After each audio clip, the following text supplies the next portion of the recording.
I am Jenny Jewell, a retired emergency dispatcher. Welcome to Call Autopsy, where we listen to a 911 call and I help you break it down.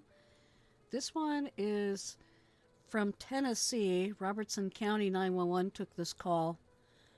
I have changed my mind on doing this call so many times that we're not going to go over that we're going to get over that and do this today. I'm going to play the call, and then at the end, we're going to break it down like normal.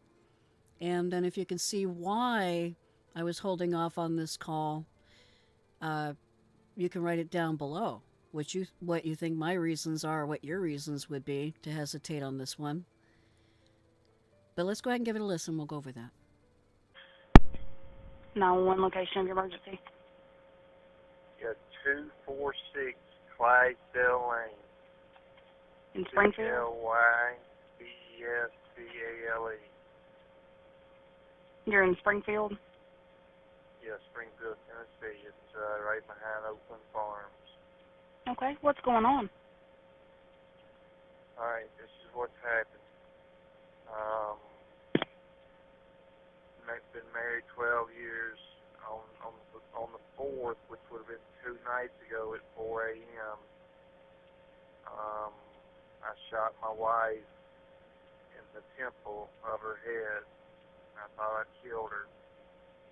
And I put her in the freezer out in the garage. Well, I checked on her tonight, and she's not dead.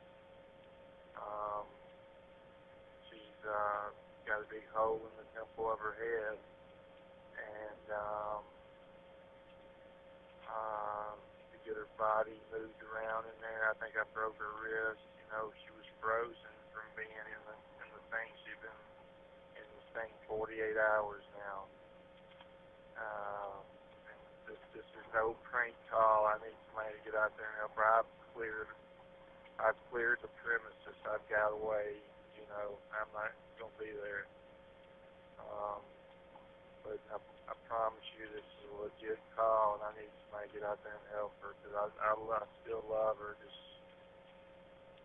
hard to believe that after that, you know, but,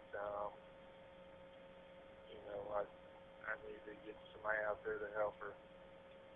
Okay, what happened that caused you to do that? It's a long story. Don't want to get into it. Just want to get into getting somebody out there to help her. I left the front door open. I left all the lights on in the house,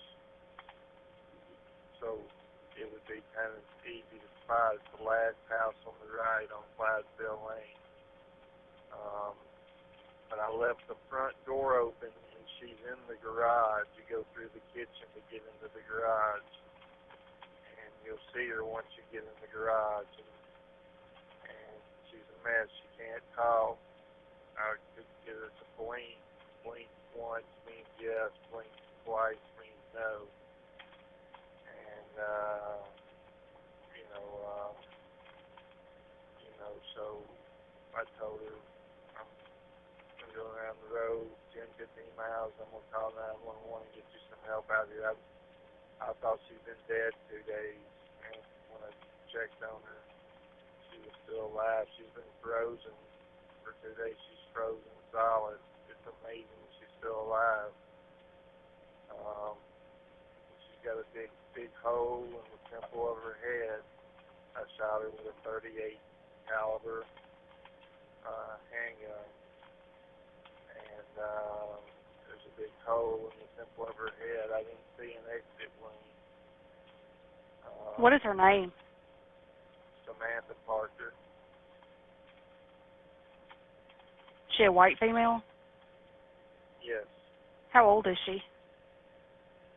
43 years old.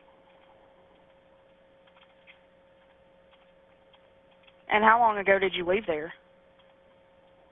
An hour ago. And that's the last time you saw her? Yes, that's the last time I saw her. And she was still in the garage? Yes, she's still in the garage. I made her as comfortable as I could make her. She tried to drink a little water.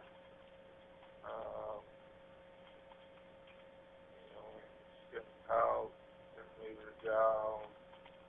She's in bad shape. Really need to get somebody out there to help her. And the address is 246 Clydesdale Lane? Yes, ma'am. Okay, what is your name? My name is Joe. I'll just leave it at that. You know, don't want to get arrested tonight and all that. So we don't have a history of domestic disputes. You know, we've never had to call the police or nothing. We just had a real bad night a couple of nights ago. And waving the gun around. Got myself in trouble. So, anyway, really need somebody to get out there and help her. Okay, we'll send somebody out there to her. Yeah, I mean, it's like urgent. You know, I think she's dying. You know, she got a big hole where the temple of your head is. You know what I mean? Right. So please, you know, I love her. I still love her. You know, I've loved her every day I've been married to her. We just had a rough stretch here. So anyway, I checked on her and she's still alive. And now I want to get her somebody to help her that knows what they're doing. And I got to stay out of trouble too. So. Okay, we'll send somebody out there. All right, what was your first name? I'm not going to give you my name, sir. Okay, that's fine. Hey, make a note on there. I left the front door open, and all the lights are on. And you go to the garage, she can't yell for you. She can't yell. But you go to the garage, and that's where you'll see her once you get to the garage. Okay. We'll send somebody out there. If she needs, paramedics, she needs everything. She needs an ambulance. She needs trauma. She's trauma. I mean, she's a trauma base. She might need a helicopter. So please get somebody to her. Okay. Okay. Thank you. Okay.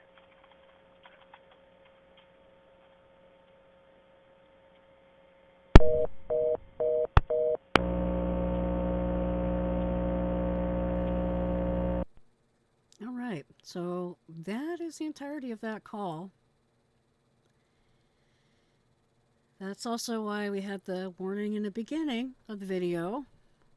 But keep in mind before, yeah, I sound angry for a reason. Keep in mind, as close to the beginning as you can of a call, you're going to want to get the where, the what, and the who. And then you go into the additional details for, what's going to keep your officers safe. This is not that normal type of call. And I'll tell you a little bit about what upsets me is when the perpetrator does everything they can to try and get a reaction out of you.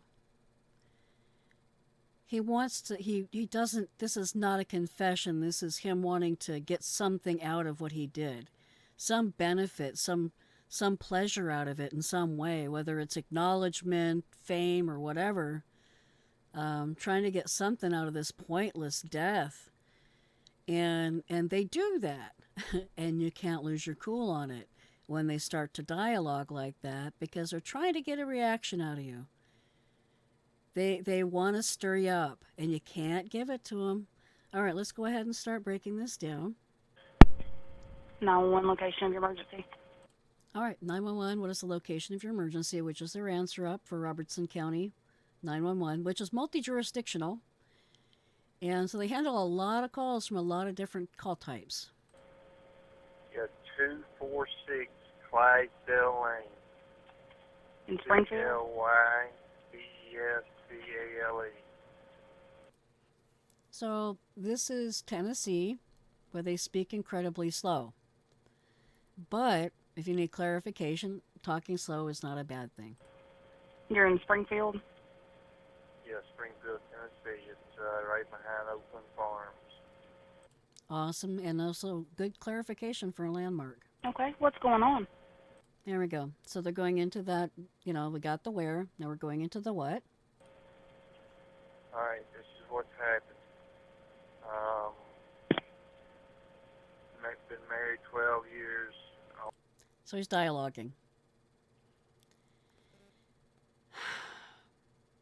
That's the first thing when you hear somebody. I'm sorry, this call really has me so upset. They'll premise what they're gonna say, like somehow it makes an excuse for what they did, or helps to set up their own personal story, like they're the narrator or something. On the 4th, which would have been 2 nights ago at 4 a.m., I shot my wife. Okay, so we have a what. He shot his wife. He'll go into lots of detail about that. And we know it's the caller's wife because, that would be the who. Technically, we're 51 seconds in with a very slow talking, drawn out beginning here. But we have a technical who right now.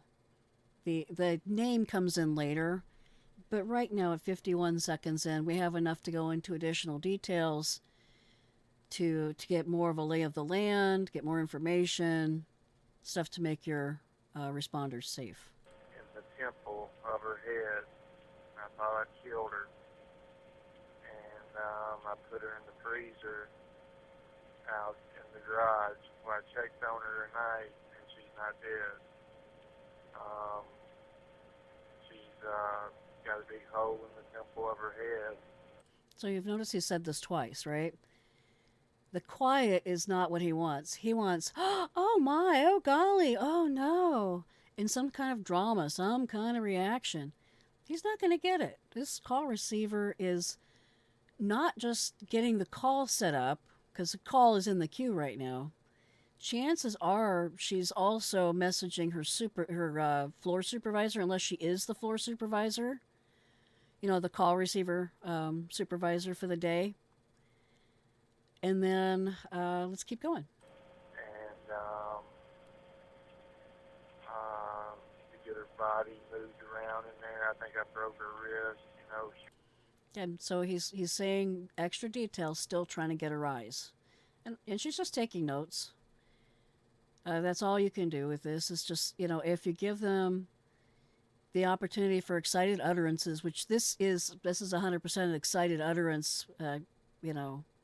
Why you'd want to give them that time. She was frozen from being in the thing. She's been in this thing 48 hours now. Okay, so you'd put in there wife, with wound, the temple, dismembered, in freezer, 48 hours. You'd want to update that. This is no prank call. I need somebody to get out there and help her. I've cleared the... And he's saying no prank call because he's not getting the reaction he wants. It's just so angering for me. when they try to play puppet, and it's like, just stop. Just tell me what happened. Stay where you are. Thank you. But at least this way we know what happened, or at least his version of what happened. But, wow, these people. Premises, I've got away, I'm not going to be there. So I got away, I'm not going to be there, right? But I promise you this is a legit call, and I need somebody to get out there and help her because I still love her. Just it's hard to believe that after that, but Yeah, he's still not getting a reaction. He wants something. He's trying to. What he's fishing for emotionally and mentally, I don't know because we're not inside his head. But he wants some type of reaction out of the call receiver. I need to get somebody out there to help her. Okay, what happened that caused you to do that? So now we're in additional detail. So, even with letting them dialogue and getting the excited utterances in, when she jumps in, it's 2 minutes in. So she's still in good time for getting those additional details. You don't really want to have them before a minute, but a lot of this information is going into the call. It's a long story. Don't want to get into it. Okay, and the reason why is he had a script in his head, and you just interrupted the script in his head. You just knocked him off his record groove right there. And he's irritated now because you're not giving him the reaction he wants, and you interrupted him in his dialogue, in his amazing story that he made up in his head or practiced or whatever. Want to get into getting somebody out there to help her. I left the front door open. I left all the lights on in the house. Well, that's helpful. So it would be kind of easy to spot. It's the last house on the right on Clydesdale Lane. But I left the front door open, and she's in the garage. So this is good because he's not getting the reaction he wants, but he's wanting to still give the information so they can find her. So there's that. So he, with the interruption and him being thrown off a bit, it might, usually it'll take them a little bit to get back to where they were in their thoughts. But right now, giving additional details perfectly fine. Through the kitchen to get into the garage. And you'll see her once you get in the garage. And she's a mess. She can't talk. I could get her to blink. Blink once means yes. Blink twice means no. So this part I feel bad about for him. So I have a little flicker of empathy and sympathy, both. Because he is wanting so badly to have not done this that he is trying to reckon that. And it's, if this is what he needs to make up in his mind to reckon with that, he's broken. He's gone. Even if they had a survivor on this for him, it would be a long road before he'd be able to stand trial.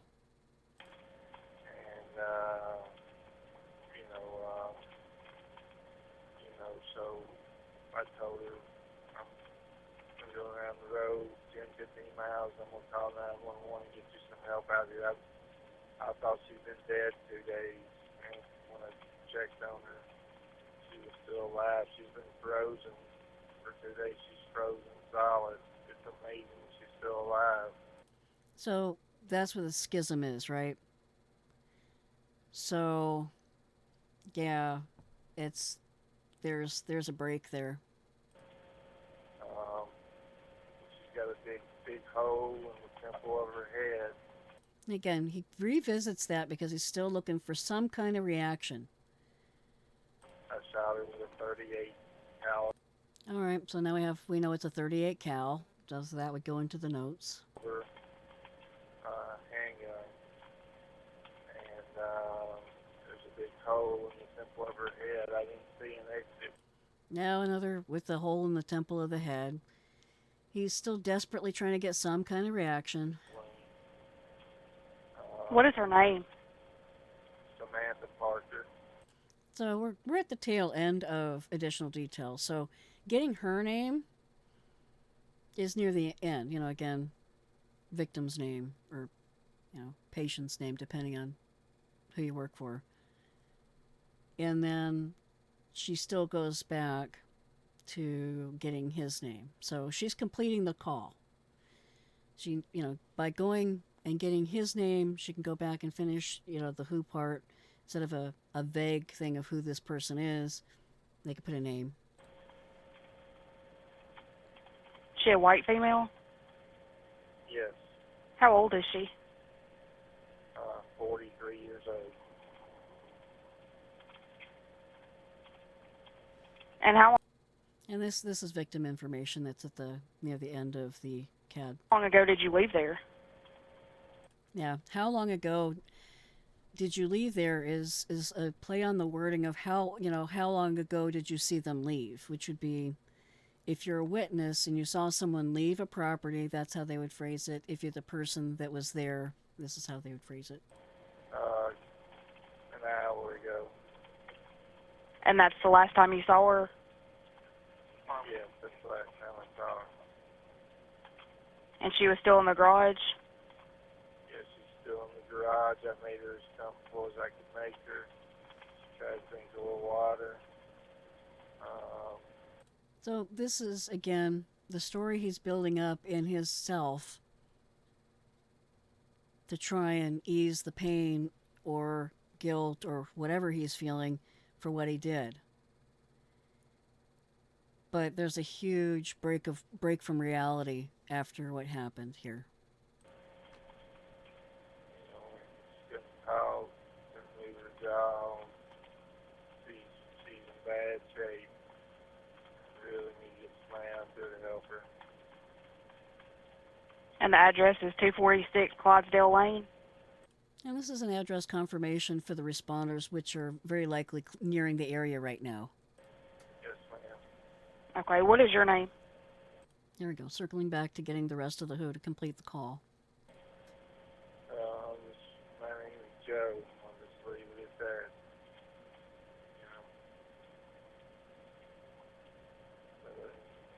Don't want to get arrested tonight and all that. So we don't have a history of domestic disputes. We've never had to call the police or nothing. We just had a real Okay, no history and never had to call doesn't mean it didn't happen. Just putting that out there. bad night a couple of nights ago. I was waving the gun around. Got myself in trouble. So she was getting ready to leave him, is what he was saying. And then I got into a little trouble, is him saying that he shot her. Anyway, really need somebody to get out there and help her. Okay, we'll send somebody out there to her. And this tone that she has is the tone of pretending that you don't believe them. Now, it's an interrogation technique. It works. That if you have a tone, if they're giving you all this information, you're giving them that, yeah, sure, and just still playing it down. She's really trying to force not reacting by acting like she doesn't believe him. It's a good cover for this. It's also really good for getting them to say more. So that's why I decided that I wanted to do this call. The call receiver does a really great job. Yeah, it's like urgent. I think she's dying. She got a big hole where the temple of your head is. You know what I mean? Right. And he went back again to the hole in the head, still trying to get a reaction, trying to get something out of her. And you notice even her voice starts to come down, like. So please, I love her. I still love her. I've loved her every day I've been married to her. We just had a rough stretch here. Anyway, check. The other thing that could be happening, and I don't know for sure, is they could be trying to get a trace on the phone. But that wouldn't be the call receiver doing that. That would be the dispatcher working with the teams working on that. So they could have been doing that because they did find him fairly quickly the same day. Telling him she's still alive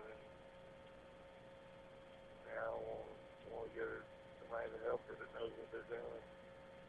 And I gotta stay out of trouble too, so. Okay, we'll send somebody out there. Okay, we'll send somebody out there. Like, I don't believe you. Um, it may get them to reach back out. It might get them to go back to the scene. It might elicit more information, but it's definitely keeping him from getting any reaction from her. And this is deliberate. This is on purpose, so good job on that. Alright, what was your first name? I'm not going to give you my name, sir. This is where you can hear that she is actually irritated with him.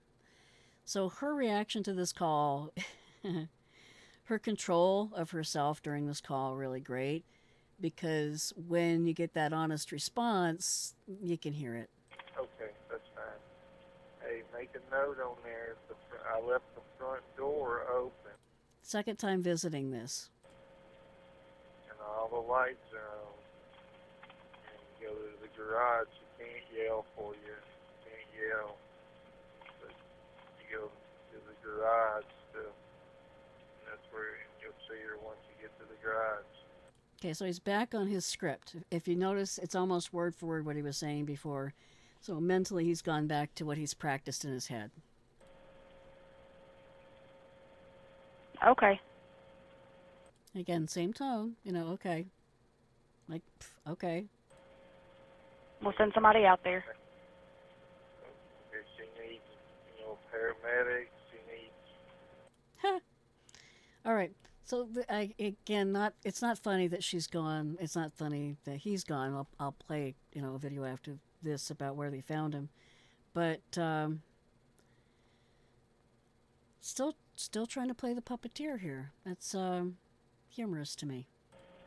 She needs everything. She needs an ambulance. She needs trauma. She's trauma. She's a trauma base. She might need a helicopter. So please get somebody to her. Okay. Okay. Thank you. Okay. All right. So chances are every single moment that he's talking, again, you can hear going back and forth with the dispatcher anyway. Typing back and forth, adding the information, going back and forth with the dispatcher. I think they were hoping to give the disbelief enough to have him say where he was. I wouldn't have played that card if that's what they were trying to do, or if they were trying to give him enough time so that they can triangulate, generally where he's calling from. It's something that we would have done a little bit of more research on it, but yeah, he really tried. They try so hard to get a reaction. It's almost like that's why they did the whole damn thing, or some benefit or some plus that they want.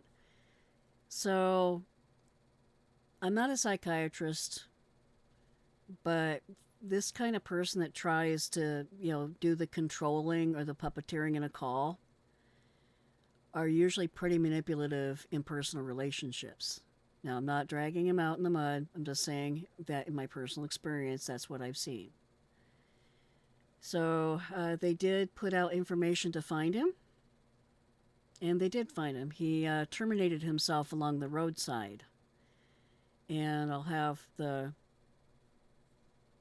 video footage of that and the credit to the news agency that got that in the description if you want to see more of what they've been doing with it. But yeah, my goodness, nothing gets me more frustrated than a murderer trying to play with you.